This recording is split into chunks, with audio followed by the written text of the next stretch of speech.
تو یہ آج سندھ ہائی کورٹ کا بڑا زبردست فیصلہ آیا ہے اس کم سن بچی کے اغوا کے مقدمے کے حوالے سے۔ کم سن بچی کی آئیڈینٹی، کم سن بچی کے بارے میں بات کرنے اور اس طرح کے مقدمے کے مدعی کے بارے میں بات کرنے کے لیے اور میڈیا ٹرائل کے لیے خاص کر ایک ججمنٹ سپریم کورٹ کی کا حوالہ دیتے ہوئے عدالت نے بڑا زبردست فیصلہ سنایا ہے۔ کہا جا رہا تھا بڑا دن ہے یکم اگست، لیکن عوام شاید ہو سکتا ہے کہ ڈی موٹیویٹ ہو گئی ہو سن کے کہ یار کیس کی تاریخ پھر پڑ گئی ہے، اس حوالے سے آپ کے پاس کیا اطلاعات پہنچی ہیں کراچی؟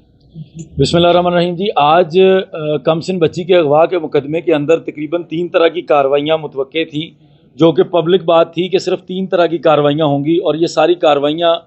وہاں کے جو جوڈیشل میجسٹریٹ شرکی ہیں ان کی عدالت میں ہونا تھی۔ ایک بچی کا طبی معائنہ کرنے کے لیے MLO جو میڈیکل لیگل اوپینین لینی ہوتی ہے اس سے متعلق تھا، جس کے اوپر عدالت نے فیصلہ محفوظ کیا ہوا تھا اور آج سنایا جانا تھا۔ ہم بھی اس کے اوپر پہلے ذکر کر چکے ہیں کہ آج وہ ایکسپیکٹڈ تھا۔ سیکنڈلی، ملزمان جو اس کمسن بچی کو اغوا کر کے جن کے اوپر یہ الزام ہے کہ وہ کراچی سے لاہور لائے ہیں، ان کی ضمانتیں تھیں قبل از گرفتاری 2 بھائیوں کی، ظہیر اور شبیر کی، ان کے اوپر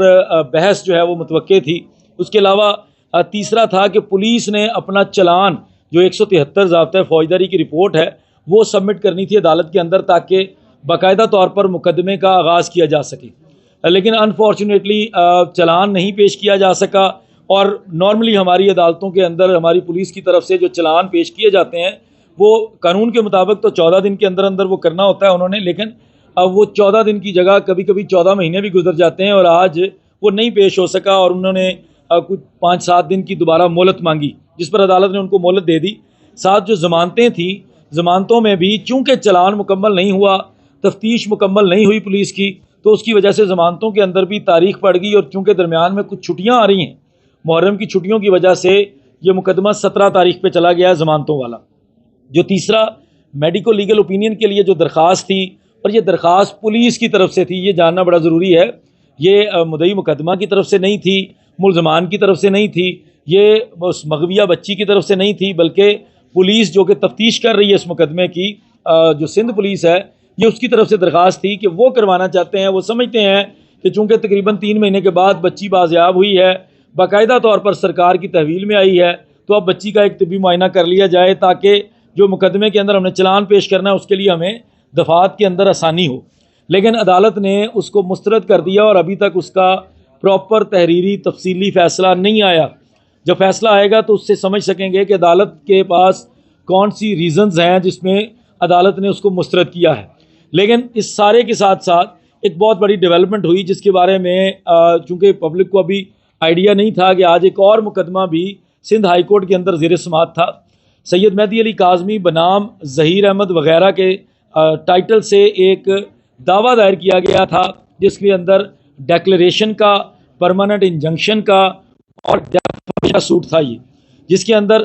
تقریباً 7 لوگ جو تھے وہ پرائیویٹ پارٹیز تھے اور ایک سرکاری ادارہ تھا۔ ظہیر احمد جو ملزم ہے، اور علی جعفری جو ایڈوکیٹ ہیں، اور زنیرہ ماہم جو یوٹیوبر ہے، اور مبینہ طور پر 2 صحافی بلال اور میاں آصف تھے، اور اس کے ساتھ 2 یوٹیوبرز، ایک AD ملک اور فیصل سوری تھے۔ ان لوگوں کو پارٹی بنایا گیا، اور پاکستان ٹیلی کمیونیکیشن اتھارٹی جو PTA آپ کا ادارہ ہے جو ریگولیٹ کرتا ہے آپ کے اس ڈیجیٹل میڈیا کو، ان کو بھی اس میں پارٹی بنایا گیا تھا۔ جو اس دعوے کے مدعی تھے مہدی علی کاظمی، ان کی طرف سے ان کے وکلا کی جانب سے یہ سٹانس لیا گیا، اور یہ میں کلیئر کر دوں کہ یہ جبران ناصر پیش نہیں ہوئے تھے۔ گزشتہ دن آپ لوگوں نے ایک پریس ریلیز دیکھی کراچی پریس کلب کی، جس میں یہی الزام تھا کہ جبران ناصر نے ایک ایسی درخواست دائر کی ہائی کورٹ میں، لیکن آج جب منظر عام پر آیا وہ آرڈر تو پتہ چلا کہ اس میں جبران ناصر کی حاضری نہیں ہے بلکہ کوئی اور تھے۔ تو وہ پریس ریلیز جو خود ساختہ پریس ریلیز میں کہوں گا، وہ بھی حقائق پر مبنی نہیں تھی۔ اس کے اندر مدعی مقدمہ کی طرف سے یہ سٹانس لیا گیا ہے کہ چونکہ میں نے ایک مقدمہ درج کروایا ہے، میری بچی اغوا ہوئی تھی، اور اس مقدمے کے اندر یہ سارے جو سیریز آف ایونٹس چلے ہیں وہ انہوں نے ایکسپلین کیے، اور ساتھ انہوں نے بتایا کہ میں نے سندھ ہائی کورٹ سے ایک درخواست کے ذریعے بچی کو بازیاب کروانے کے لیے درخواست دی تھی، جس کا فیصلہ 21 جولائی کو آیا تھا، اور یہ درخواست میں نے میڈیکل کے بعد دی تھی۔ اب ہو یہ رہا ہے کہ آپ کی درخواست، آپ کے فیصلے کے اوپر بچی کو لاہور سے کراچی شفٹ کر دیا گیا، لیکن ایک ٹولہ ہے، وہ ایک ٹولہ سوشل میڈیا کے اوپر بیٹھ کر میری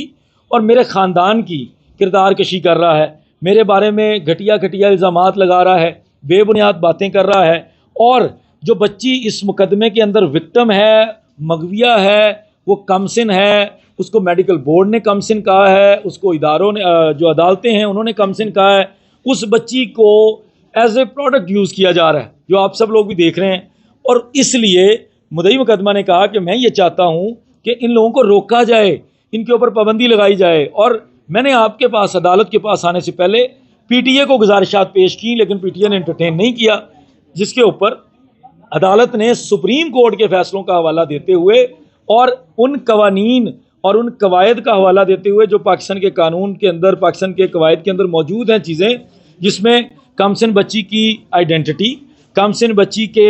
بارے میں بات کرنے اور اس طرح کے مقدمے کے مدعی کے بارے میں بات کرنے کے لیے اور میڈیا ٹرائل کے لیے خاص کر ایک ججمنٹ سپریم کورٹ کی کا حوالہ دیتے ہوئے عدالت نے بڑا زبردست فیصلہ سنایا ہے۔ عدالت نے تمام لوگوں کو طلب کر لیا جی، پی ٹی اے سمیت تمام لوگ جو لاہور کے یوٹیوبرز ہیں ان کو ڈسٹرکٹ اینڈ سیشن جج لاہور کے ذریعے تعمیل کروائی جائے گی نوٹسز کی، اور جو لوگ اسلام آباد سے ہیں جیسے پی ٹی اے ہے ان کو اسلام آباد کے سیشن جج کے ذریعے بلایا ہے۔ اور جو بڑا فیصلہ سنایا ہے عدالت نے، 26 اگست تک سب کو روک دیا ہے کہ نہ تو وہ اپنی ویڈیوز کے اندر، نہ اپنی آڈیوز کے اندر، نہ کسی بھی اور طریقے سے یہ جو تمام لوگ جن کے نام دیے گئے ہیں مدعی مقدمہ اور ان کے اہل خانہ، ان کے بارے میں کوئی تضحیک آمیز گفتگو نہیں کر سکیں گے۔ ساتھ ہی ساتھ عدالت نے ان تمام لوگوں کو 26 اگست کو طلب کیا ہے اپنے سامنے سندھ ہائی کورٹ میں۔ اور جو سب سے امپورٹنٹ چیز ہے، جو آپ کا ادارہ پاکستان ٹیلی کمیونیکیشن اتھارٹی ہے، اس کو یہ حکم جاری کیا ہے کہ فوری طور پر ان کے خلاف ایز پر لا کارروائیاں سٹارٹ کرو، اور مجھے 15 دن کے اندر اندر اس سندھ ہائی کورٹ کے اندر اپنی رپورٹ جمع کرواؤ کہ تم نے ان لوگوں کے خلاف کیا کارروائی کی ہے۔ تو یہ آج سندھ ہائی کورٹ کا بڑا زبردست فیصلہ آیا ہے اس کمسن بچی کے اغوا کے مقدمے کے حوالے سے۔